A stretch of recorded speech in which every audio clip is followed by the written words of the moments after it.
He sits alone in a quiet apartment on the outskirts of Athens, separated from the street below by a set of heavy curtains that never open all the way. From a distance, he looks like any middle-aged man living abroad, calm, almost settled, with the routine stillness of someone who has chosen a quieter life. Yet the details do not match the surface. The carefully placed wig, the unfamiliar name printed on the passport resting on the table, the way he listens to every sound in the corridor before moving through the room. Nothing about him is accidental, and nothing about his presence here is ordinary. For months, the neighbors have assumed he is a businessman traveling back and forth between Europe and the Middle East. He rarely speaks, never stays out long, and avoids attention with the discipline of someone who understands exactly what exposure can cost. No one in the building knows that the man behind the closed door once shaped the drug trade of Melbourne in ways few Australians fully realised at the time. No one knows he once controlled networks worth hundreds of millions of dollars, or that entire task forces had spent years attempting to break the structure he built. To them, he is simply another foreigner passing through a city that absorbs strangers with ease. The distance between this apartment and Australia feels immense, yet the shadow he casts stretches all the way back to Melbourne. In Victoria, police officers facing long shifts and crowded caseloads still speak about him in present tense, as if his absence hasn't changed the imprint he left on the underworld. In offices across the AFP, investigators review files bearing his name with the uneasy understanding that they are dealing with someone who has repeatedly slipped through cracks that should not have existed.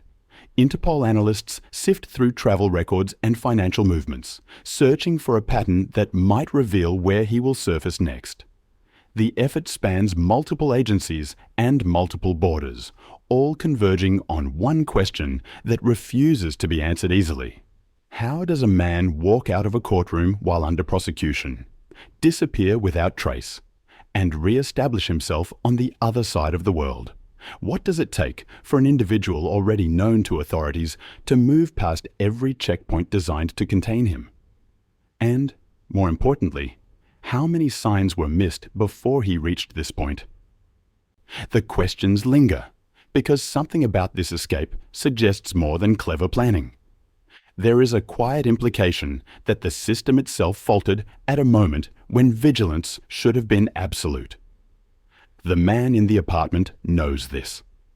His calmness is not confidence. It is calculation. He is aware of the pressure building behind him, aware that every day he remains free becomes another reminder of the weaknesses he managed to exploit. Yet he also knows that distance is his ally. From Athens, he follows news from Melbourne with a cold, methodical interest, keeping track of names, arrests, and tensions within networks he once influenced. He maintains contact in ways designed to leave no trail, using intermediaries who understand that one mistake could collapse everything.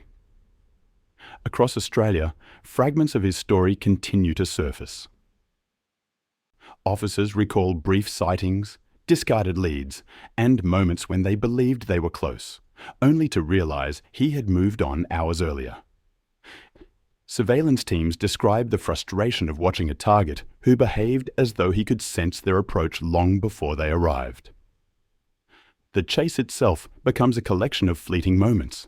Headlights seen from too far away, a phone switched off at the exact wrong time, a vehicle that disappeared into traffic before anyone could confirm who was inside. To the public, the story is a puzzle lacking its centerpiece.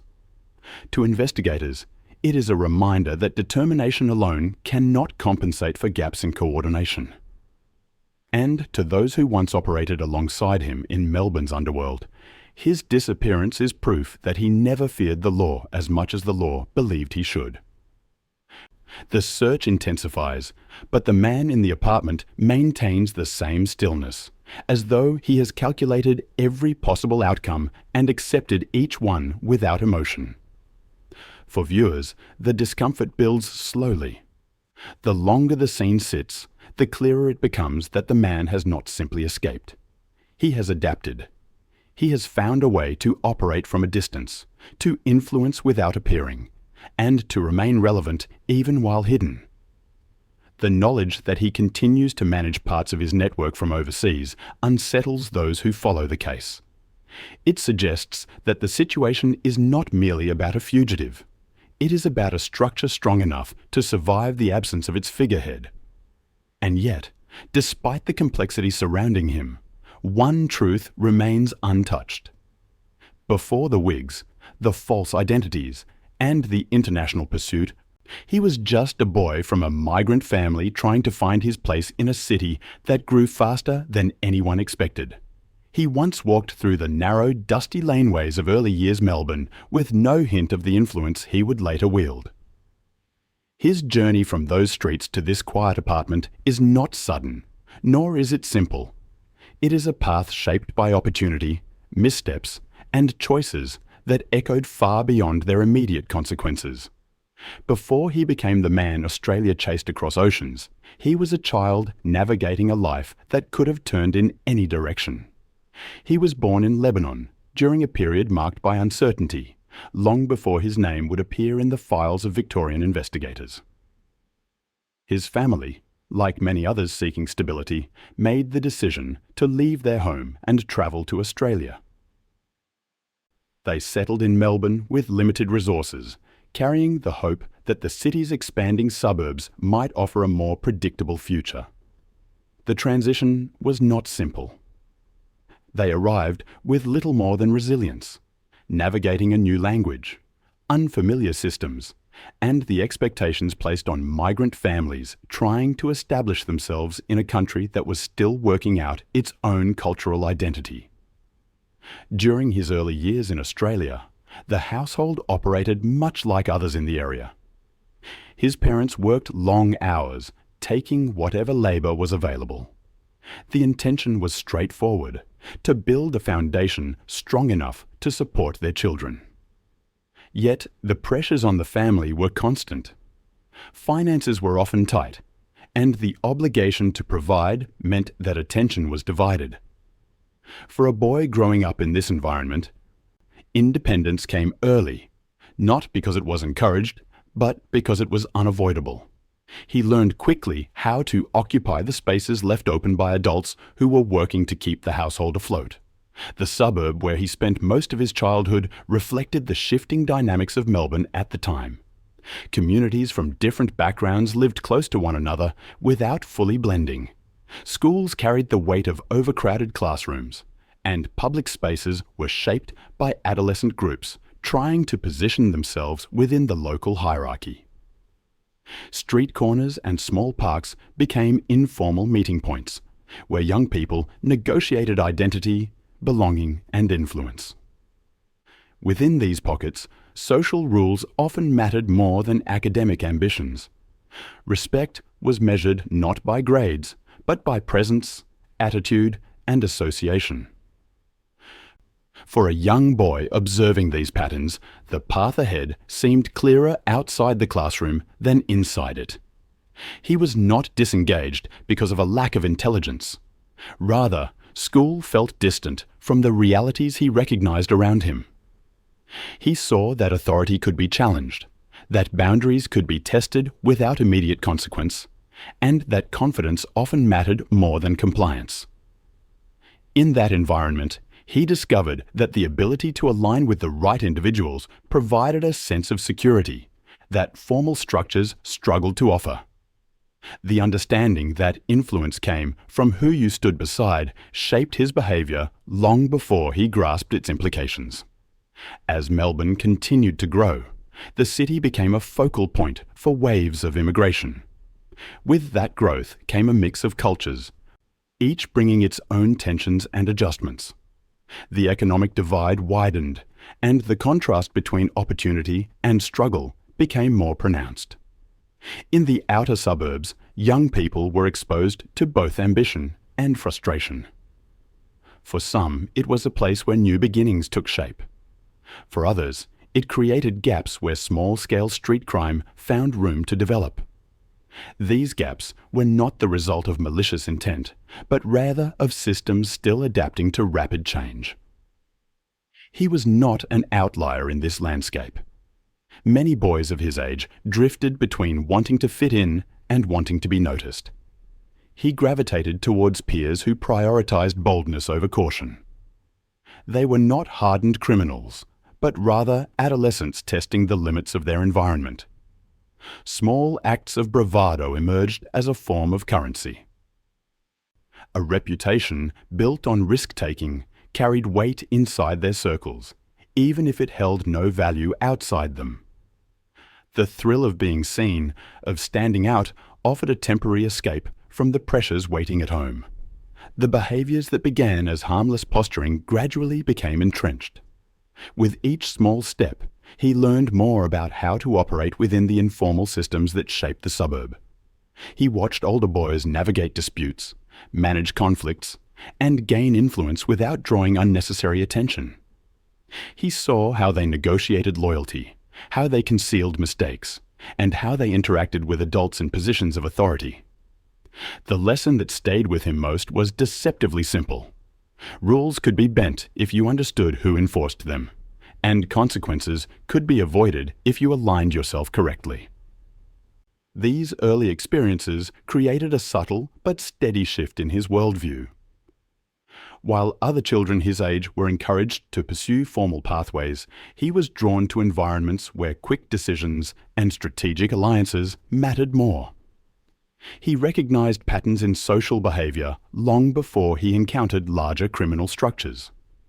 The belief that respect could be earned through association, and that opportunity existed in the grey spaces between compliance and defiance, became part of his developing identity. Melbourne during this period occupied a unique position. It was a city building towards modernity while still carrying the complexities of its evolving cultural framework. The growth of migrant neighbourhoods brought both diversity and tension. Informal groups emerged, sometimes mirroring the structures seen overseas, other times forming organically out of shared circumstances. Street-level issues, minor theft, disputes between youth groups, clashes driven by pride or territory, were common but often overlooked, treated as byproducts of adolescence rather than indicators of broader systemic issues. Within this environment, he learned that attention could be diverted, that small transgressions could blend into the background noise of a busy suburb.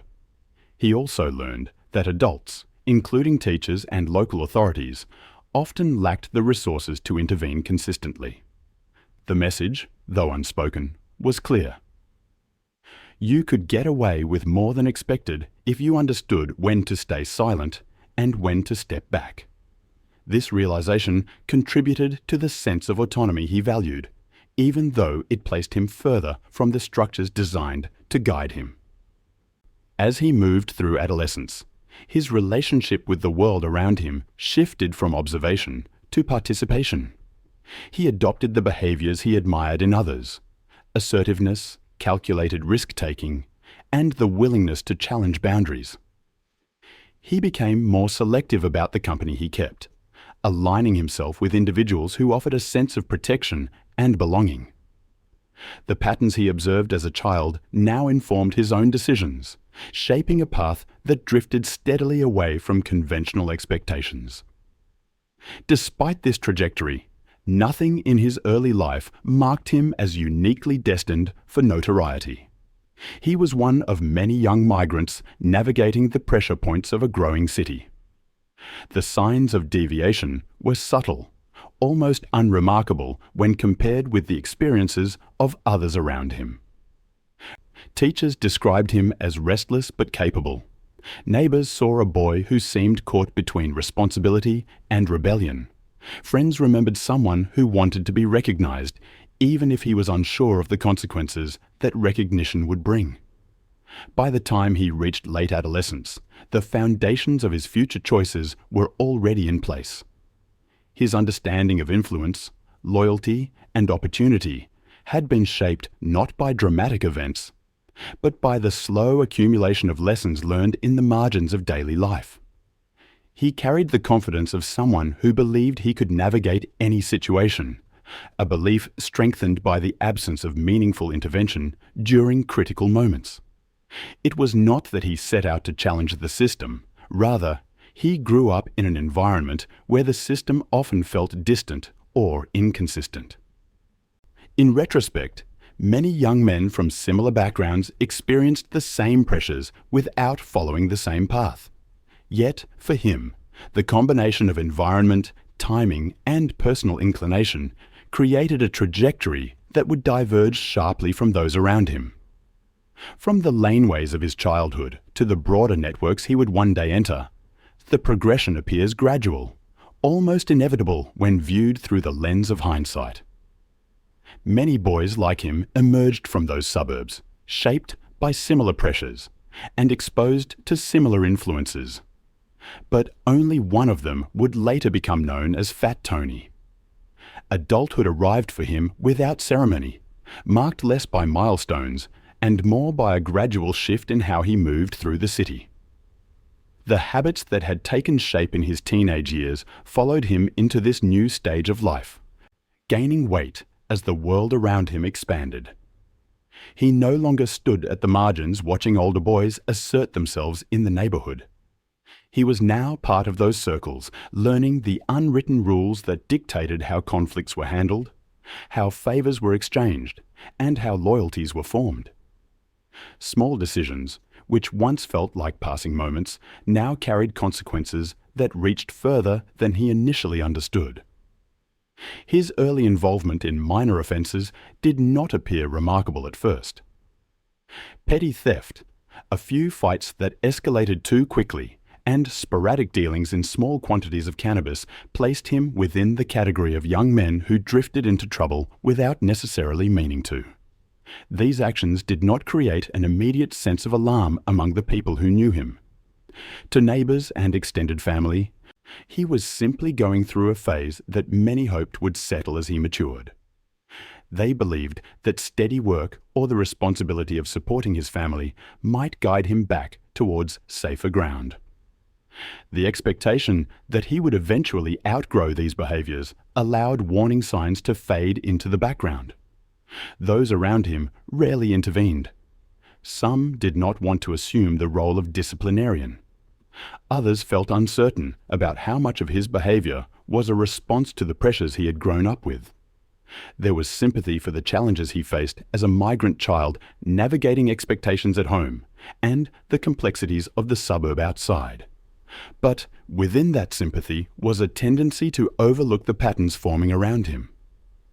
The sense that he might be heading towards more serious trouble was present, yet easily dismissed with the familiar refrain that young men often find their footing late. Police in the area were aware of occasional incidents involving him, but the resources available at the time were stretched thin. Officers prioritized urgent cases and more visible threats. Minor reports involving youths were often logged without follow-up unless a pattern became too large to ignore. His interactions with police during this period rarely resulted in significant consequences.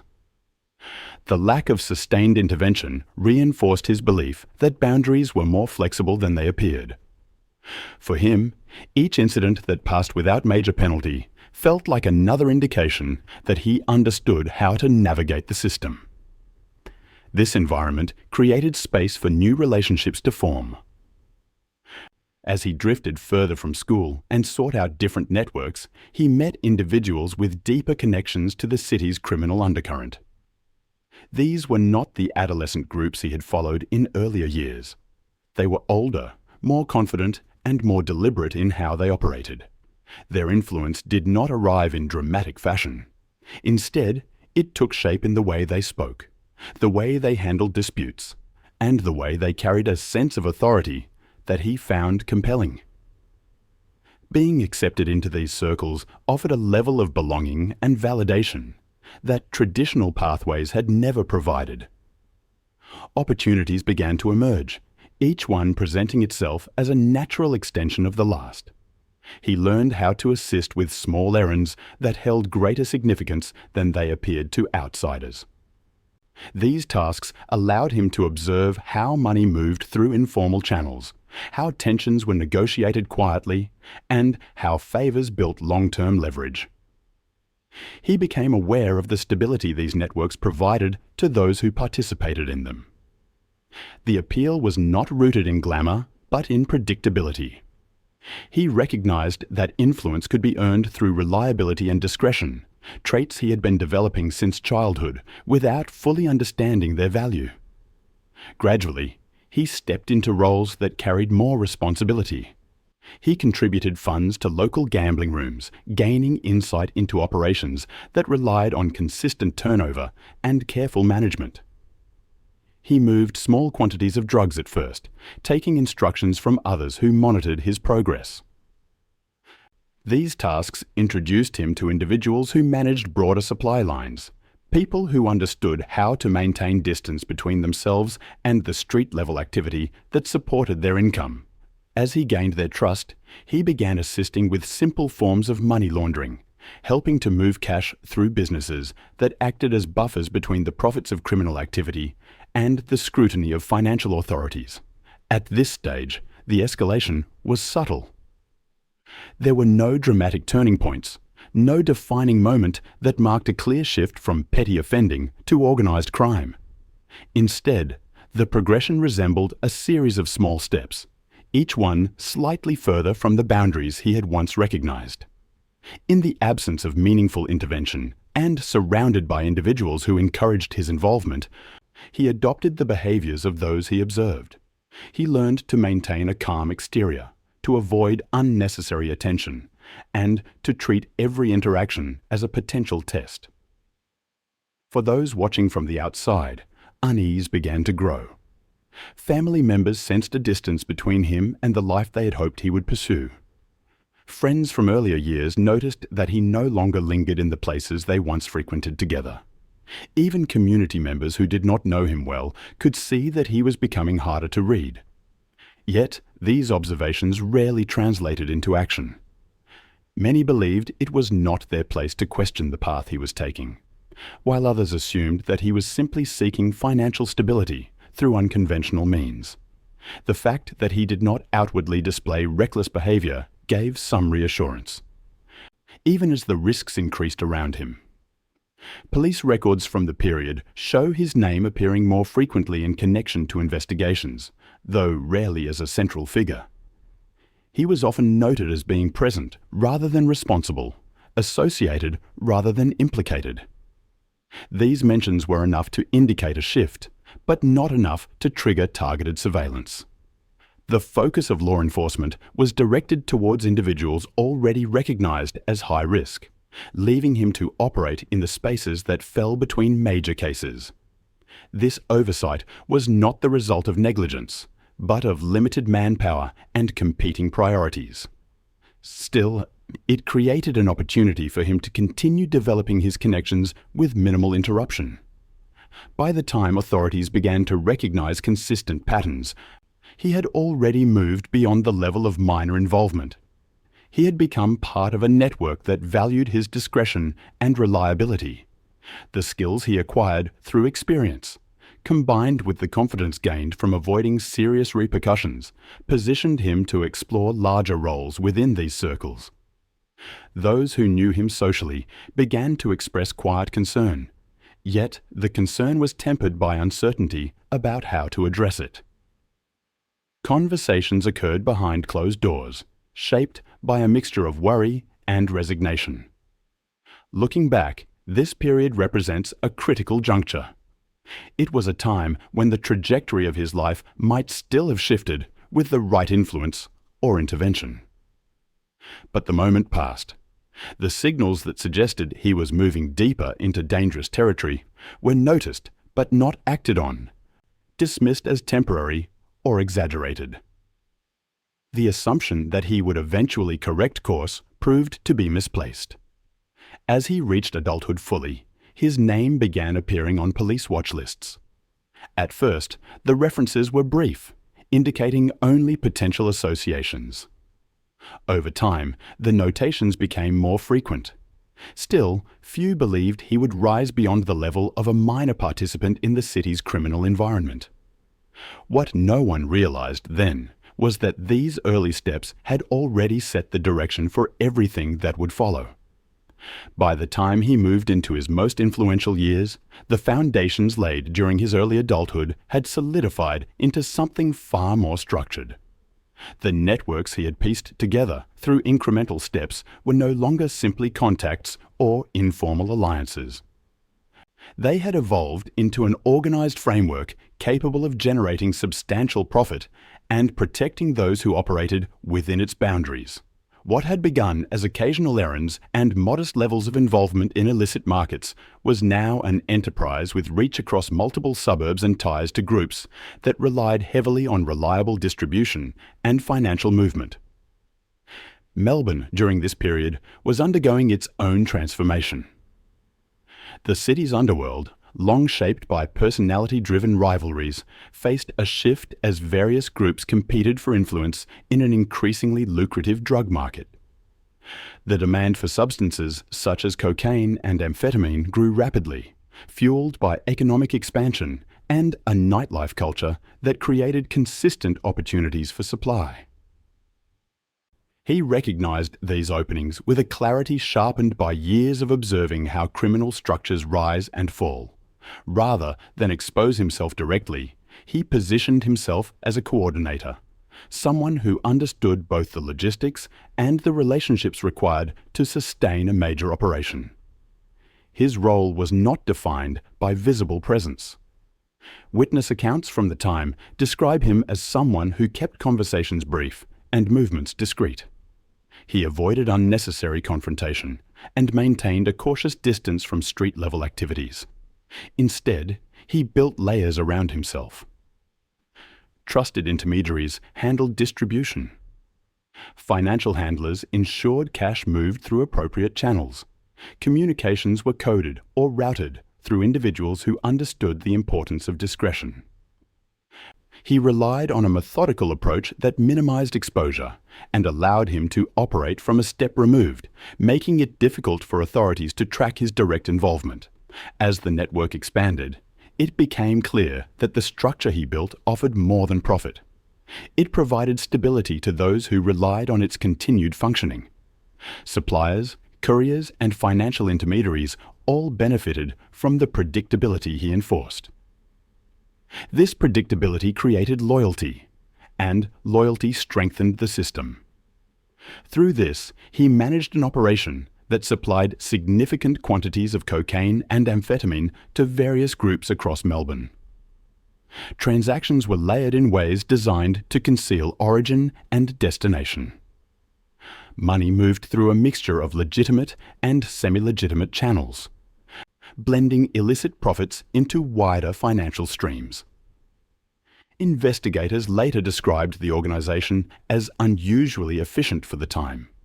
They noted that while individual operators were known to police, the full structure was difficult to map because its central figure rarely appeared in direct connection with major events. He had adopted a model that relied heavily on compartmentalization. Each person knew only part of the process, and only a few understood how all the components aligned. This reduced the risk of exposure and made it harder for law enforcement to identify how deeply he was embedded in the city's drug trade. Members of the public were only vaguely aware of the scale of the operation. Media coverage during the early phase of his rise focused on broader issues in Melbourne's criminal landscape, particularly the escalating tensions that would later define the gangland era. Reporters noted the increasing flow of drugs into the city, the financial incentives driving competition, and the complex alliances forming between various groups. As journalists attempted to make sense of these shifts, his name appeared occasionally, often framed as a significant but somewhat elusive figure. The phrase "money machine" surfaced in several outlets, describing the consistency with which he seemed to generate profit without placing himself in the center of attention. Those who interacted with him during this period rarely described him as volatile. Instead, They recalled someone who approached decisions with measured calculation. His influence came not from intimidation, but from the sense that he anticipated problems before they emerged. He understood how to maintain balance within the network, ensuring that each participant felt secure enough not to disrupt the system. At the same time, he avoided forming personal attachments that might complicate business. This detachment allowed him to enforce expectations without appearing overtly threatening. People complied because they recognized the value of remaining within his structure, not because he demanded loyalty through force. Despite the carefully constructed distance between himself and operational activities, the impact of his enterprise was felt throughout the city. The supply chain he oversaw contributed to an underworld economy that intensified existing rivalries and altered the dynamics between major criminal players. As groups competed for territory, influence, and access, violence began to surface with increasing frequency. The Melbourne gangland era emerged from this atmosphere, characterized by a sequence of killings and retaliations that captured public attention and placed enormous pressure on law enforcement. While his operation was not the direct cause of these events, it existed within the same environment and contributed to the volatility through the resources it generated. Law enforcement agencies monitored the shifting landscape with growing concern. Task forces were established to analyze patterns of criminal behavior, track financial movements, and identify the figures driving the market. In this climate, his name began to appear more consistently in internal discussions. Investigators noted the sophistication of his arrangements and the challenge of linking him to actionable evidence. They recognized that he operated at a level where influence could be exerted without physical involvement. This lack of direct exposure made him a difficult subject to prosecute. He ensured that meetings occurred in controlled environments, that communication was transferred through reliable intermediaries, and that financial trails were fragmented across multiple routes. As media attention heightened around the escalating gangland conflict, questions arose about the broader criminal economy that supported it. Journalists revisited earlier reports, drawing connections between various networks and identifying him as a figure whose activities intersected with emerging tensions. Public awareness of his role grew as commentators attempted to understand how one individual could maintain such consistent influence without appearing in the public eye. Yet, even in these discussions, he remained somewhat removed. His ability to avoid direct scrutiny contributed to both frustration among investigators and a sense of disbelief among observers. For authorities, the challenge was compounded by the speed with which the criminal environment evolved.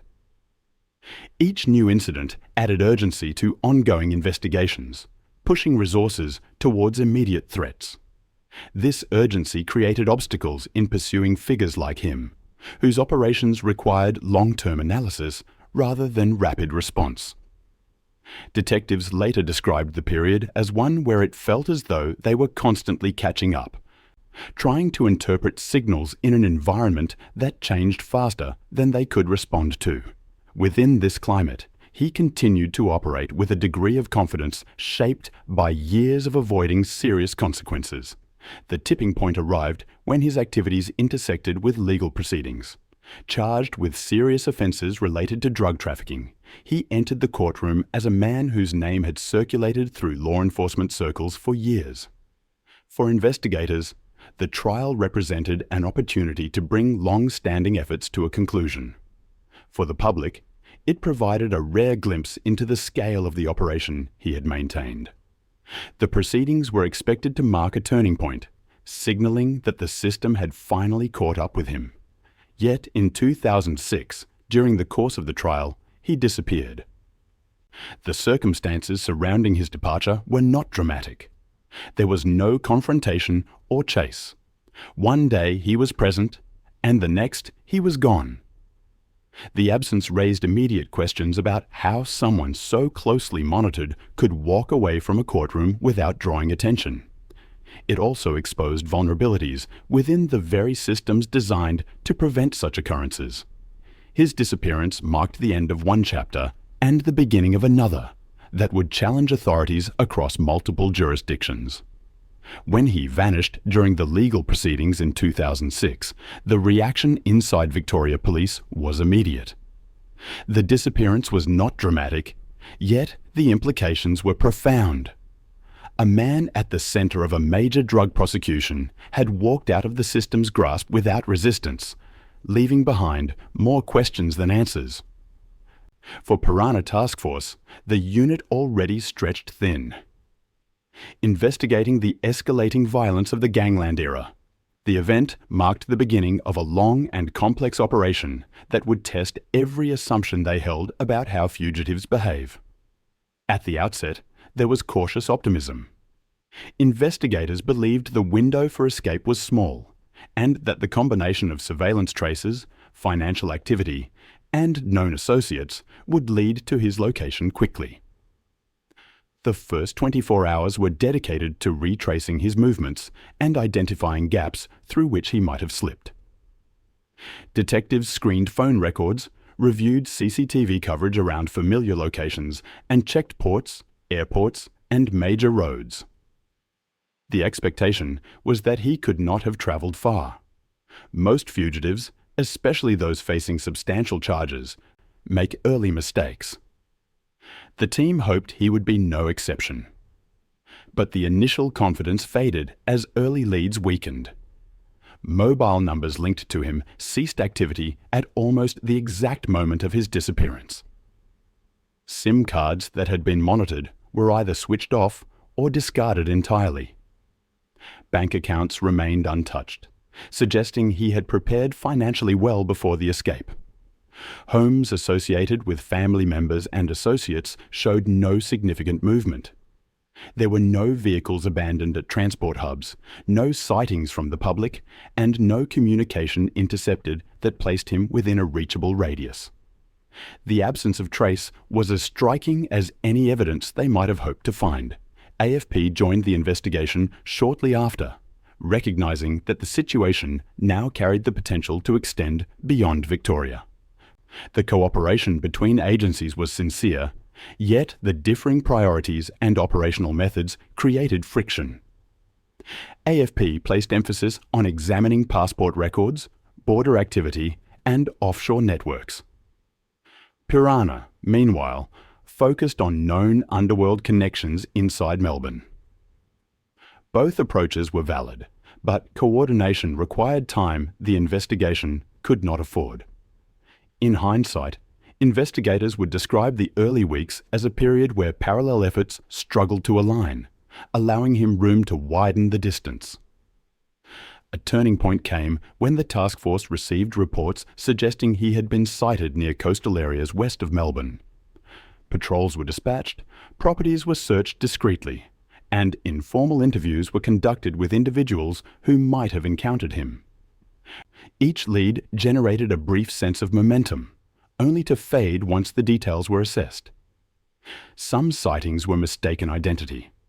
Others were deliberate misinformation from people seeking advantage or attention. None placed him with certainty. The investigation continued, moving step by step while always feeling slightly behind. As months passed, authorities recognized that he had prepared his escape with a level of detail that exceeded initial expectations. Evidence emerged that he had rotated through multiple addresses in the weeks leading up to his disappearance. Several rental properties were secured under different names, each stocked with basic necessities. These locations created a circuit that allowed him to move without establishing predictable patterns. Detectives also learned that he had access to several vehicles registered to associates who had no criminal history. This reduced the chance of random detection and provided him with the ability to shift across suburbs quietly. The mounting frustration inside the task force reflected the sense that they were chasing a shadow. On several occasions, they came within reach. One raid on a property believed to be a temporary base found signs that he had left only hours earlier. Items were placed with deliberate neatness, as though he had anticipated the search and ensured nothing incriminating remained. Phone towers detected activity matching the pattern of his former devices. But by the time investigators arrived, the location was empty. The sense of near misses created a rhythm of hope and letdown, driving home the fact that he was not simply hiding, but actively managing his escape. The realization that he had left Australia marked a significant escalation. Records indicated the use of a vessel travelling along the coastline, raising the possibility that he had boarded a boat to exit the country. Maritime authorities worked with AFP to review logs, but the information was incomplete, and small private vessels often moved without drawing official attention. The discovery that he was using a false passport under the name Joseph Mansour added another complication. With a new identity and the ability to move across borders without drawing suspicion, he had placed a substantial barrier between himself and Australian law enforcement. From this point, the investigation took on an international dimension. Interpol was notified, and liaison officers were assigned to monitor potential matches across Europe and the Middle East. Financial analysts tracked irregular transactions, though most channels remained quiet. The challenge lay in identifying which movements were connected to him and which were part of the broader underworld economy. Rumours circulated about his presence in Lebanon, Cyprus, or Turkey. Each rumour created short bursts of activity, but none produced results. Inside Piranha, detectives described the atmosphere as tense but determined. The weight of public expectation was heavy, and the embarrassment of his escape was never far from mind. Senior investigators reviewed every decision, searching for overlooked details that might point towards his next location. The complexity of the case became more apparent as months turned into more than a year. By then, it was clear that he had established a life outside Australia with a level of stability that should not have been possible for a fugitive of his profile. The breakthrough, when it came, was quiet but decisive. Information surfaced indicating that a man matching his description had taken residence in Athens. He had been observed living in an upmarket neighbourhood, moving through the area with the confidence of someone who believed he blended in. The reports described him attending cafes, meeting with individuals known to have connections in the region, and conducting himself with the routine of a businessman rather than a fugitive.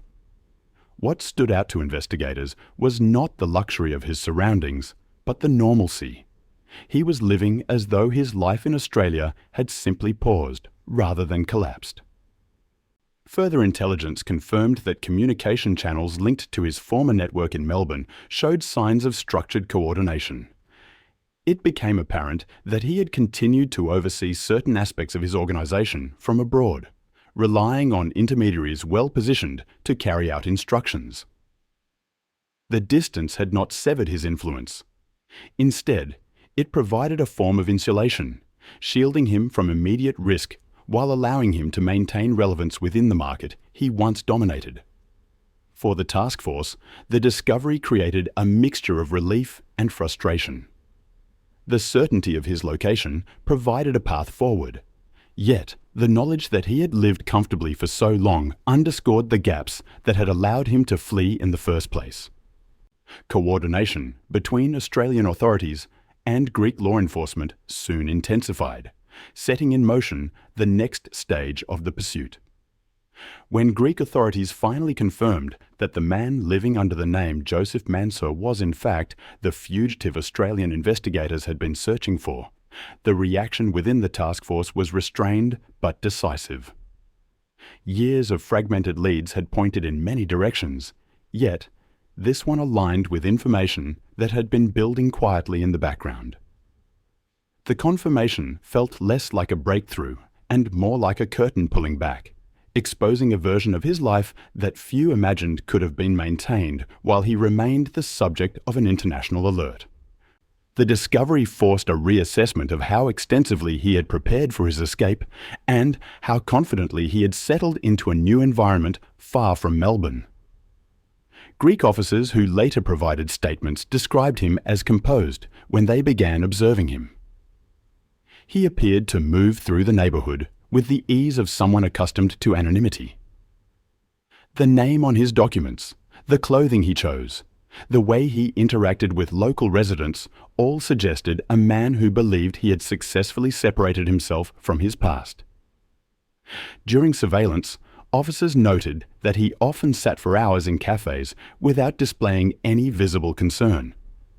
He blended into the routine of the area in a way that indicated he had been living there long enough to feel secure. According to one officer, he behaved like a man who saw no reason to imagine that anyone recognized him. The apartment he occupied reflected a lifestyle more comfortable than modest, though not extravagant, in a way that might raise suspicion. The furnishings were simple but new. The electronics were updated. The kitchen was well stocked. Everything inside seemed deliberately chosen to present the image of a disciplined expatriate maintaining a clean and measured way of living. Greek investigators found no signs of rushed activity or careless risk. Instead, the environment suggested structure. His daily habits reinforced that impression. He rose early, left the apartment at predictable times, and returned without attracting attention. The consistency spoke to a routine designed to avoid scrutiny.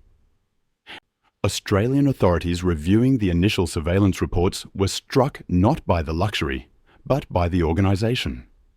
While he had not surrounded himself with overt signs of wealth, the stability of his situation indicated substantial financial planning. Investigators began piecing together how he might have maintained access to resources after leaving Australia. The emerging picture pointed to a network operating across borders, supporting him through channels that were insulated from direct exposure. Funds moved in small increments through various intermediaries. Transactions were spaced out deliberately, preventing any obvious pattern.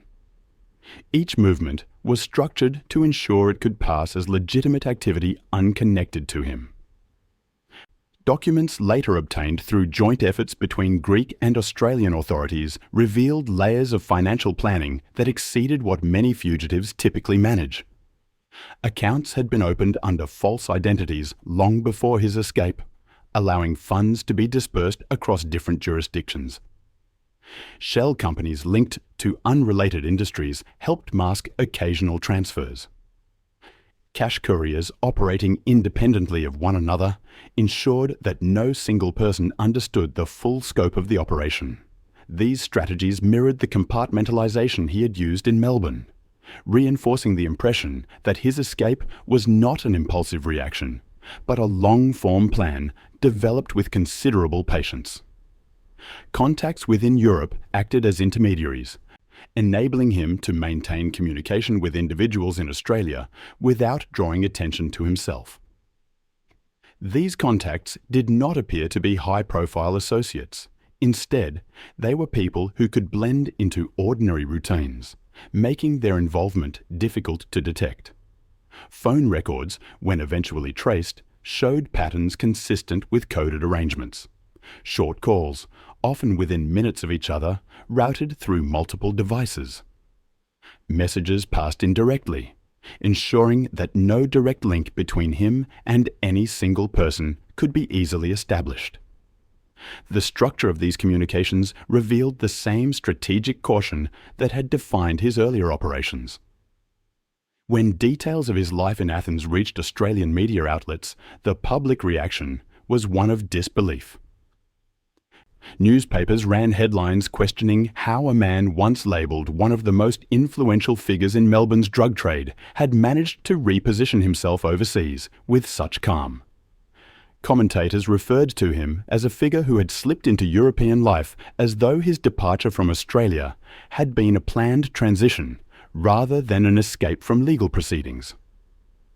One article described him as living like a continental gentleman, a portrayal that reflected the contrast between the severity of his charges and the ordinary comfort of his daily existence. Families affected by the flow of drugs associated with his network responded with deep frustration. For them, the revelation that he had lived with relative ease while they continued to deal with the consequences of addiction, violence, and instability was profoundly distressing. Some described feeling betrayed by a system that had failed to contain him. Others expressed anger that his disappearance had allowed him years of freedom that should have been spent answering for his alleged crimes. The sense of unresolved harm resurfaced in ways that were difficult to articulate. For those directly affected, the gap between justice sought and justice delivered remained wide. Greek investigators continued surveillance over several days to confirm patterns before moving on the apartment. Their reports describe him carrying himself with quiet confidence, giving no sign that he suspected he was being monitored. Several officers noted that he walked with a deliberate steadiness, as though maintaining control over every part of his routine.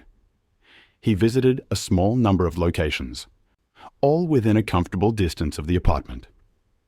There was no evidence that he moved with security concerns in mind.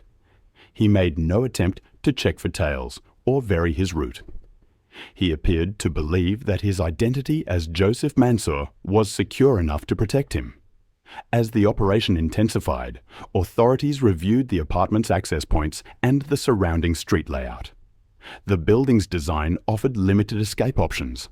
The stairwell connected only to the main entrance. The balcony, while large enough to provide fresh air, did not provide safe access to neighbouring properties. The corridor outside the unit was narrow and easily contained. These details informed the planning of the entry, ensuring that officers could approach without creating unnecessary risk. Greek police worked with Australian representatives to finalise the timing, choosing a moment when he was inside the apartment and not expecting visitors. On the day of the arrest, officers moved quietly through the building. Their statements indicate that there was no raised voice, no forced rush. They acted with the calm precision of a team that had prepared thoroughly. When they reached the apartment door, they positioned themselves to prevent movement within. Entry was swift. He was inside, appearing more startled than defiant. Greek officers later reported that he raised his hands almost immediately, surprised but composed, as though the possibility of being found had always existed somewhere in his mind but never felt imminent. The items found inside the apartment were consistent with the life he had cultivated while abroad. Clothing, documents under the name Joseph Mansour, electronic devices used for communication, and a modest amount of cash were catalogued. There were no weapons, no signs of panic, no clear indications that he had anticipated the arrest. Investigators interpreted this as evidence that he believed his identity was secure. The absence of contingency plans suggested he had not expected law enforcement to locate him with such certainty. Australian officials received confirmation of the arrest with a mixture of relief and quiet reflection. Years of searching had concluded not with a dramatic confrontation, but with a controlled operation that ended in a matter of minutes. The arrest did not resolve the broader issues that his escape had highlighted, but it marked the end of his life as a fugitive. What remained was the process of extradition, the legal proceedings that would follow, and the task of addressing the harm experienced by those affected during the years he was absent. For the Greek officers involved, the moment of entry stood out as the point at which the carefully constructed identity of Joseph Mansour dissolved. The quiet apartment, the routine he had built, and the distance he had placed between himself and his past all collapsed in that instant. They later described the arrest not as a dramatic fall, but as the conclusion of a period in which a man lived as though the consequences of his actions were paused. When the door opened and the officers stepped inside, the separation between his life in Athens and the unresolved responsibilities in Australia closed entirely. When he was returned to Australia, The atmosphere surrounding the case shifted from speculation to accountability. The years he had spent overseas created a sense of unfinished business that lingered through every stage of the legal process. Authorities prepared for a lengthy and complex prosecution, knowing that the public expected a resolution equal in weight to the harm associated with the drug network he had overseen. The courtroom became the space where the competing narratives of his life converged: the elaborate escape, the influence he once held, and the consequences that now required examination under the full scope of Australian law. The formal charges presented against him were extensive. They included allegations of trafficking in commercial quantities of cocaine and amphetamine, the operation of large-scale manufacturing processes, the coordination of distribution networks, and the use of financial channels designed to obscure the origins of illicit profits. The prosecution laid out these details without emphasis, adopting a methodical approach shaped by years of investigation. They highlighted the structure of the network and explained how each element contributed to market supply. The intention was not to dramatize, but to demonstrate how systematic the operation had been. Evidence introduced by the prosecution drew from multiple jurisdictions. Financial analysts outlined the movement of funds across business fronts and offshore accounts. Surveillance teams described observations collected before his escape, noting patterns of behavior that indicated he had insulated himself from direct exposure. Forensic accountants explained how profits were separated, fragmented, and redirected through legitimate commercial activities to avoid detection. The focus remained on process rather than spectacle, emphasizing the scale rather than the personality behind it. The prosecution argued that the financial reach of the organization had caused significant damage, contributing to a broader illicit economy that affected communities across Victoria. Witnesses called during the proceedings included individuals who had participated in parts of the network. Some testified under agreements that provided reduced penalties in exchange for cooperation. Their accounts described a system in which instructions were delivered indirectly, often relayed through intermediaries who handled distribution. They explained how their roles fit within the larger scheme, emphasizing that they rarely dealt with him in person. This distance, they said, was not accidental, but part of a deliberate strategy designed to minimize risk. Their testimony supported the prosecution's argument that the network was highly structured and that he held a position of influence above operational layers. The defense adopted a different narrative. They argued that his involvement in the network had been overstated, and that he served more as a facilitator than as a central organizer. They claimed that the prosecution had constructed an image of him, based on assumptions created through association. His legal team suggested that others within the network held comparable authority, and that the case had disproportionately placed responsibility on him. They attempted to separate him from some of the alleged activities, emphasizing the absence of direct evidence linking him to specific transactions. Throughout the proceedings, the defense sought to reduce the perception of his leadership role. They argued that the prosecution's reliance on intermediaries' testimony required careful scrutiny, noting that some witnesses had incentives to shift responsibility. They highlighted gaps in documentation and moments where investigators made inferences based on patterns rather than definitive proof. Their strategy centered on creating uncertainty, aiming to demonstrate that the prosecution's narrative relied on the assumption that he had influenced every aspect of the network. The prosecution responded firmly. They emphasized that the structure of the network itself demonstrated the existence of a central coordinator. They argued that the sophistication of the operation could not be attributed to independent actors working without oversight. They drew attention to the financial evidence showing funds linked to accounts associated with him, even when held under false identities. They underscored the consistency with which intermediaries described receiving direction indirectly. They maintained that the absence of physical evidence tying him to every act was the result of the system he had designed, not a reflection of innocence. Public reaction to the case remained divided. Some viewed him as a symbol of the criminal networks that had contributed to the turbulence of the gangland era. For these individuals, the details emerging in court reaffirmed long-held concerns about the reach of organised crime in Melbourne. Others were struck by the complexity of the evidence and the breadth of the operations described. Media coverage portrayed the trial as a culmination of years of investigative effort. Commentators discussed the significance of bringing him back to stand trial, noting that his escape had once been considered one of the most damaging failures in the history of Victoria's criminal justice system. Families affected by drug-related harm followed the proceedings closely. For them, the case represented a chance for accountability after years of uncertainty. Some arrived in court to observe. Others provided statements detailing the long-term impact of addiction on their households. Their contributions were presented without embellishment, underscoring the real-world consequences of the drug trade.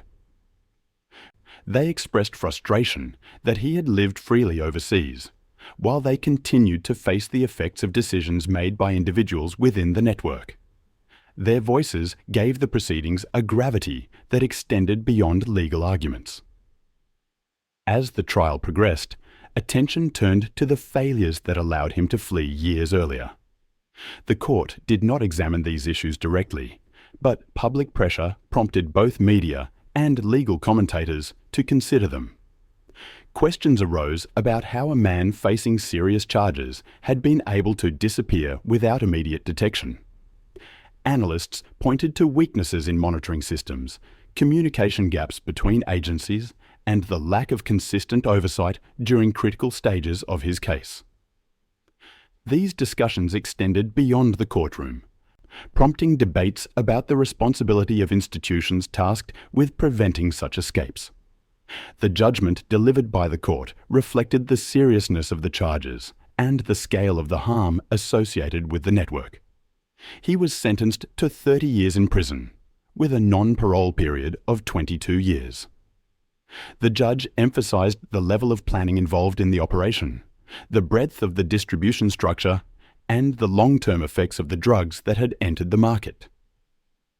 The sentence was delivered without dramatic language, relying instead on a clear articulation of how the law applied to the evidence. The court acknowledged the contributions of the investigators who had worked across jurisdictions, recognizing the complexity of returning him to Australia. Reactions to the sentence varied. Some argued that the punishment was appropriate, given the scale of the operation and the period he had spent as a fugitive. Others believed the sentence should have been longer, citing the extended harm experienced by families and communities. A smaller portion of the public questioned whether the focus on him overshadowed broader systemic issues within the drug market. Media coverage reflected this divide, presenting a range of perspectives on the outcome. The sentence, however, remained a formal conclusion to a chapter marked by the intersection of criminal enterprise, international flight, and extensive investigation. In the aftermath of the trial, discussions about systemic failures intensified. Legal experts examined the oversight processes that allowed him to escape, highlighting weaknesses in bail procedures and court monitoring. Analysts argued that improved communication between agencies could have prevented the disappearance. Some suggested that the system had underestimated his capacity to plan complex operations. These debates extended to policy considerations, prompting calls for reforms to prevent similar incidents. The questions raised pointed to broader challenges within the criminal justice system, particularly in managing high-risk defendants. The case forced institutions to reflect on the balance between individual accountability and systemic responsibility. While the sentence addressed his actions, it did not resolve the underlying issues that allowed him to elude authorities for years. Commentators observed that the combination of limited resources, Procedural gaps and reliance on fragmented communication networks created vulnerabilities that sophisticated offenders could exploit. These observations remained part of the public discourse long after the trial concluded, prompting ongoing reviews within law enforcement agencies. As the discussion widened, the case became a reference point in debates about organised crime in Australia. It highlighted how deeply entrenched networks could operate and how difficult it could be to disrupt them effectively. It underscored the need for coordinated strategies across jurisdictions and reinforced concerns about the challenges faced by investigators. The trial also drew attention to the long-term impact of drug distribution on communities, emphasising the need for public health approaches alongside law enforcement measures. The final words of the judge acknowledged the gravity of the case while recognising the limits of what a single trial could achieve. The legal system had addressed his actions, but the broader context required continued attention. For observers, the conclusion of the trial prompted reflection on the complexities of accountability. The outcome served as a reminder that the structures enabling organised crime extend beyond individual offenders, and that preventing similar cases requires vigilance across multiple levels of society. As the court adjourned and the public response began to settle, a single question lingered. If the system failed to contain him once, how many others might be operating in the same shadows, waiting for their moment to disappear? When he began serving his sentence, many in the public assumed his presence would gradually fade from national attention. The logic was simple. With a lengthy term ahead of him and the criminal environment evolving beyond the years of the gangland era, his influence would eventually diminish. Yet, the truth proved more complex. Even behind bars, his name remained tied to unresolved investigations, lingering community harm, and the memory of a period that had reshaped Victoria's understanding of organised crime. The legacy of his actions was not confined to the courtroom or the prison system. It continued to echo through the families affected, the agencies involved, and the broader public consciousness. For those who had lost loved ones to addiction associated with the drug market he once supplied, the sense of closure remained partial. While the legal system had delivered a sentence, the long-term consequences of drug-related harm could not be reversed. Community workers described how families continued to struggle with the ripple effects of substance abuse, including health complications, fractured relationships, and financial hardship. His imprisonment did not undo the years during which the network had operated, nor did it erase the emotional cost carried by those who had witnessed its impact firsthand. The sentence marked an endpoint for him, but not for those whose lives had intersected with the network's consequences. Inside the prison system, his presence was accompanied by a level of scrutiny reserved for high-profile inmates. Officers were aware of the intelligence suggesting past associations, yet they also recognized that the structures surrounding him had shifted significantly since his arrest. He no longer held the influence he once wielded. Still, his reputation created tension in the environment around him. Some inmates saw him as a strategic figure, while others viewed him with suspicion. The dynamics within maximum security facilities often reflected broader undercurrents in the criminal landscape, and his name carried weight whether he intended it or not. The attack in 2019 brought these tensions into sharp focus. During a routine period within the unit, he was assaulted by another inmate, sustaining injuries severe enough to raise immediate concern for his survival. The incident was not unexpected in the sense that violence remains a persistent risk within high-security facilities. However, the specific targeting of a man whose criminal involvement had been publicly documented raised questions about the motivations behind it. Correctional officers responded swiftly, and he received emergency medical treatment, ultimately surviving the ordeal. But the attack reinforced the reality that his past continued to follow him, even within the controlled environment of a prison. Following the incident, discussions emerged about the adequacy of prison security measures. Critics questioned whether the system had sufficiently protected an inmate known to be at risk. Supporters of reform argued that the case highlighted ongoing vulnerabilities in managing high-profile offenders. The incident prompted internal reviews, leading to adjustments in monitoring procedures and placement assessments. It also reopened conversation about the safety of individuals who might be exposed to retaliation due to past activities.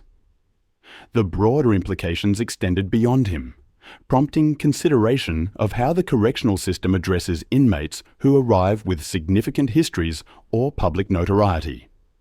For legal and policy experts, the attack underscored the need to examine the intersection between organised crime and prison administration. While the gangland era had formally concluded, the networks shaped during those years continued to influence the behaviour of individuals both inside and outside correctional settings. The event highlighted the complexities faced by officers tasked with maintaining order in environments where personal histories can reignite tensions long after the original conflicts have subsided. It served as a reminder that incarceration does not neutralize risk. Rather, it relocates the dynamics of criminal influence into a different setting with its own vulnerabilities. Beyond the prison walls, his legacy prompted broader legislative reflection. In the years following his conviction, several reforms addressing organised crime were introduced, informed in part by the experiences of the period in which his network had operated. These reforms included strengthened laws around criminal association, enhanced surveillance powers, and more streamlined cooperation between state and federal agencies. Policymakers argued that the lessons learned from his escape and subsequent activities demonstrated the necessity of coordinated approaches. While he was not the sole catalyst for these reforms, his case remained a reference point in discussions about systemic gaps. The Melbourne Underworld landscape changed significantly in the decades following the gangland conflict. Many of the figures who once dominated headlines were incarcerated, deceased, or had stepped away from criminal activity. However, the cultural memory of that era persisted. Community members recalled the atmosphere of uncertainty and fear that permeated the city during the period of retaliatory violence. Journalists reflected on the challenges of reporting within an environment dominated by secrecy and mistrust. Police officers who served during those years often spoke about the emotional toll the investigations took on their teams. His name, among others, became part of the shorthand used to describe that complex period. The legacy extended into academic and criminological research as well.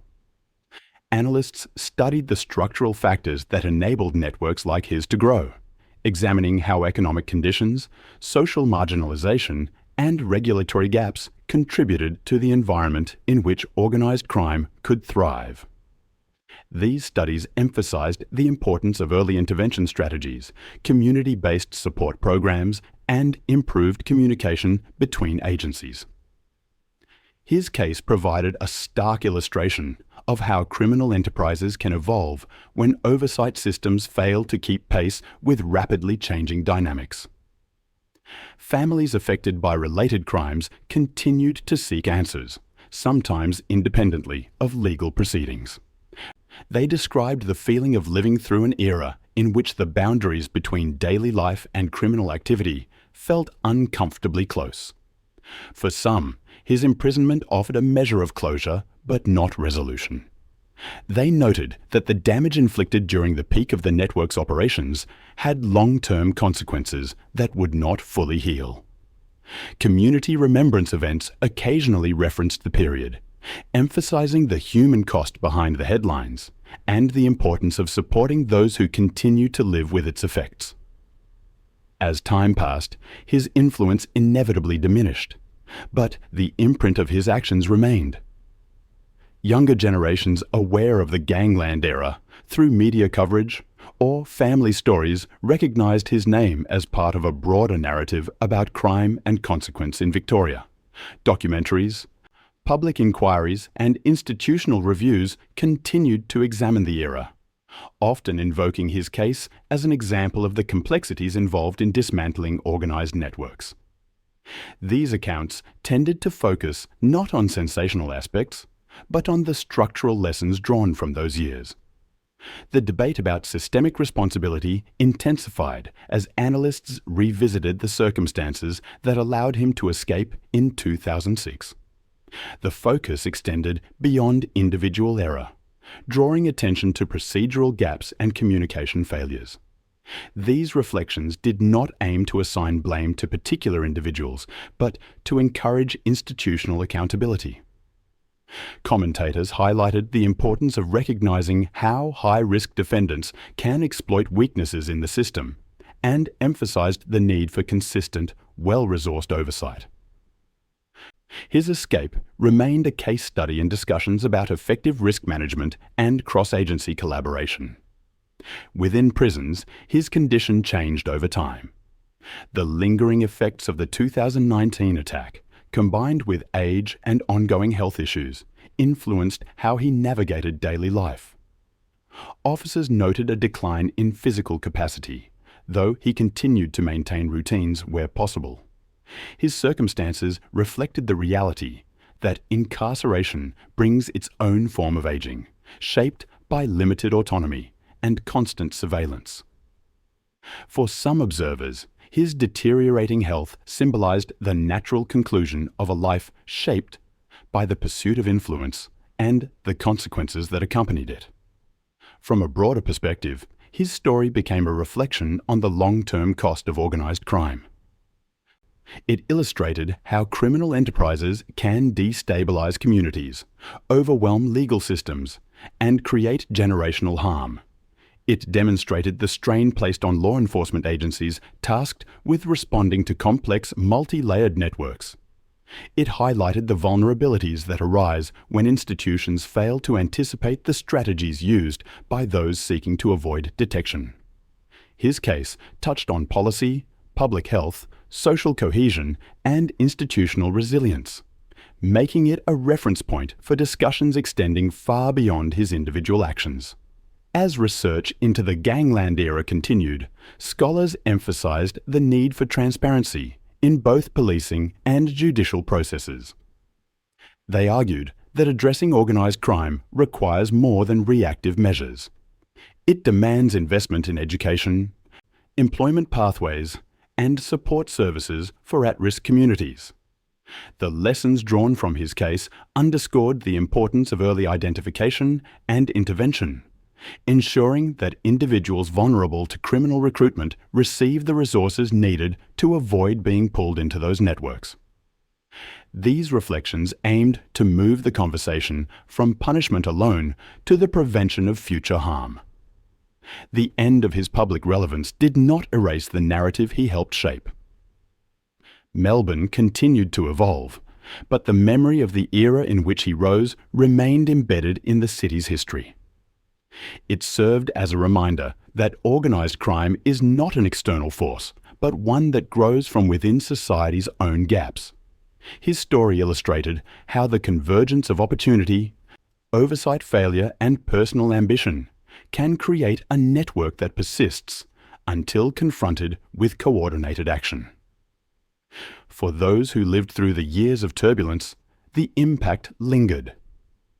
Families affected by violence, addiction, and instability carried experiences that would not fade simply because the legal process had concluded.